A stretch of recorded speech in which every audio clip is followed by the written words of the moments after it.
دویم نمبر پخپلو جیدادونو کې او پخپل تجارت کې د حد نه زیات شغل زیادو انسان په هغه کې شغل کا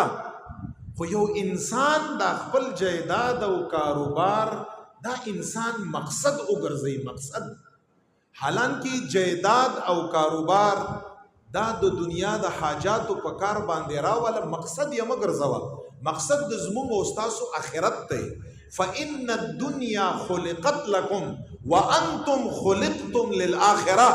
نبی علیہ السلام فرمائی بیشک بقدر حاجت ما دنیا تاسو د پاره پیدا کړی دا خو مقصد به نه ګرځوي ما تاسو آخرت د پاره پیدا کړی نبی علیہ الصلوۃ والسلام فرمائی څوک فرمائی رب لا یزال می فرمائی مونږ پیدا یو آخرت د پاره دنیا مونږ د پاره پیدا دا مونږ آخرت د پاره پیدا یو یعنی دنیا به استعماله بقدر حاجت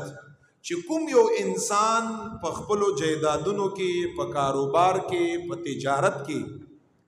د حد نه زیات شغل کا د حد نه زیات پیغمبر علیه الصلاۃ والسلام مبارک فرمایي حدیث مبارک ارته په وایي مدا انسان سره دا انسان نه غافل جوړي انسان په غفلت کې غورځي حضور مبارک څه فرمایي حدیث واوري کنز العمال حدیث دی اشقى الناس من قسى قلبه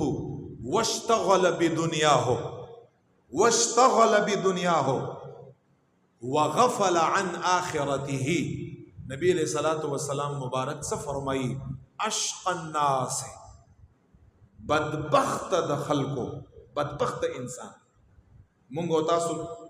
څوک او پیژنو چې هغه بدبخت دی هغه حضور مبارک مونږ تاسو ته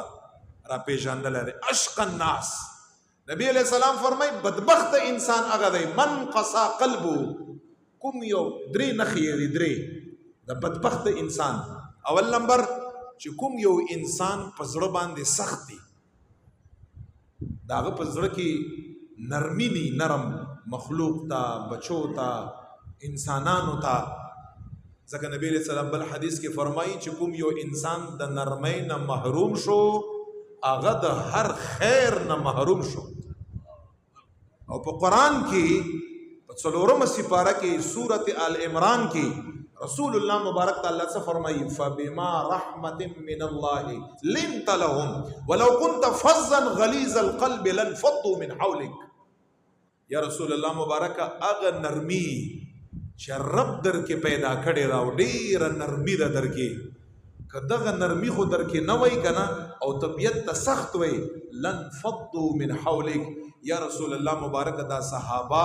او دستا زمانه خلق بتا سره نږدې چرم نه وای ناس لری لری بار نه تختې دی خو رب در لپزړه کې نرمی پیدا کړي دا او دومره نرمی دا چې دا ټول انسانان د هغه زمانه او صحابه سم طواف در نکا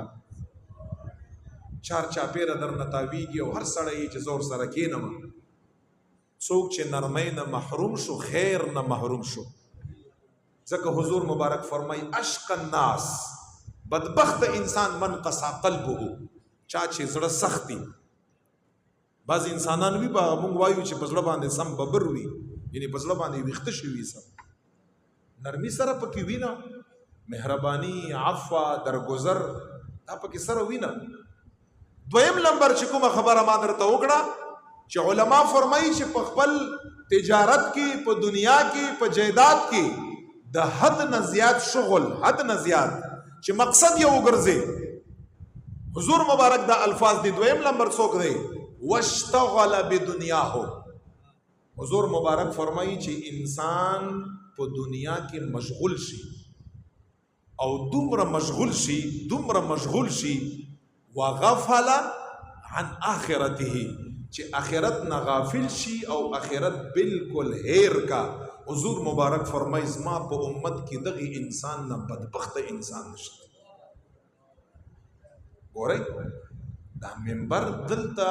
صرف خانه پوری خو نه ده کنه دا خبره تاسو ځان کې وګورئ کنه ولی په ځان کې نه ګورئ دا خبر دا په چا کې نشته کوم یو انسان زما او پتاسو کې د حد نه زیات په دنیا کې څوک نه دی مشغول.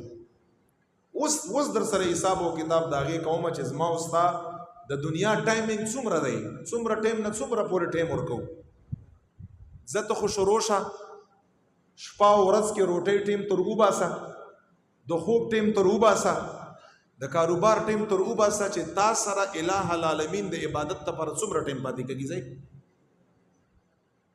بمشکل بچرته یو 2 غنټې 1 غنټه پاتې شي. صبحی اتو نه تر ماخستن اتو پورې ته په دنیا کې مشغولې، په منځ کې روټیګانې وخورې، په منځ کې په هغې کې خوبونه وکړې، او صرف 15 منټه ټایم د صبحی مونځ، صرف 10 منټه ټایم د ماسپښین، دا همداسې ده، دی شو 15 منټه، صرف 15 منټه د مازدیګر، دی شو 20 منټه، صرف 10 منټه د ماښام، دی شو نیمه غنټه، او صرف 10 منټه د ماخوستن. دا حقیقت درته وایم، 40 منټه ستا نفل عبادت خو پرېږده، د شپې خو قیام پرېږده، تهجد پرېږده، ذکر و اذکار پرېږده، نفل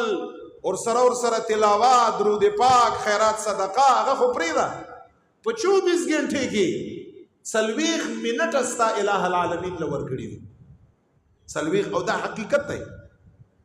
او هغه 40 منټه څنګه دي؟ الله په ذات باندې قسم چې د مانځه سلام واړې او تپوس درنه وکړم چې په اول رکعت کې د کوم صورت ویلې، پته درته نه لګي ورته پته. اوس تاسو لږ ځان سره دا ما خبرې مورې لږ سوچ ځان سره وکړئ چې تاسو صبحین مونځ چا کړی چې د سنتو په اول رکعت کې او په دویم کې، او د فرضو په اول رکعت او دویم کې تاسو کوم صورت ویلی؟ بیا لږ وروسته ما ته وایئ چې ما ته یاد شو، ما ته هم نه یاد چې ما کوم ویلی. دا زمونږ او ستاسو خشوع او خضوع ده. ولې تاسو انسان ولې ځان له دوکه ورکوئ؟ دا تاسو مونږ ځان نه دا په څه شي باندې مونږ مطمئن یو؟ هسې چټي به جنت له ځو؟ ستاسو ته دا جنت دا حصول داسې ګپ ښکاري؟ صحابو ته فرمایي الٰه العالمین، اے صحابو هسې به جنت له ځئ؟ صحابو ته یې هسې به ځئ جنت له؟ مشکلات به نه راځي، تکالیف به نه راځي، عبادت به نه کړئ، مجاهدې او ریاضات به نه کړئ، بس هسې به ځئ جنت له؟ پته نه لګي مونږ او تاسو په کوم شي باندې مطمئن ناست یو چې داسې څه شی دی؟ ما وته اشق الناس ورته نبی علیہ السلام ویلی چې څوک په دنیا کې د حد نه زیات مشغولي، هغه غافل دی، هغه بدبخت انسان دی.